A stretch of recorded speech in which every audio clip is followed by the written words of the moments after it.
Welcome to Burlap Teachers. Enjoy the video. You begin with essentials. Make sure the switch has power, yet is in pairing mode. Open the Smart Switch app, sign in, and grant Bluetooth and location. These let the app discover devices. Once done, select Add Device and pick the switch model. The app uses Bluetooth to communicate first, so stay within 3 meters. If the switch LED isn't blinking, repeat the reset sequence. This forces pairing mode and prevents phantom connections, which saves time. Now you finish the middle steps. The app will ask to bridge the switch to your Wi-Fi.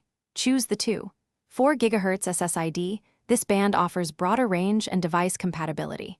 Enter the network password carefully, then tap Connect. The switch receives credentials via the phone and joins the network. Once connected, name the switch and assign it to a room so voice assistants and scenes recognize it. Make sure to apply firmware updates when prompted, because updates fix bugs and add features. Finish by validating control. Toggle the switch from the app and then manually. Both should respond. If you use voice assistants, link the app account in their service and sync devices so the switch appears.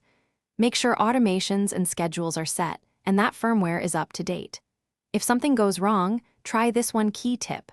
Power cycle the switch and router, then retry pairing within 2 to 3 minutes. Network DHCP, or temporary Bluetooth conflicts, are the most common causes of failure.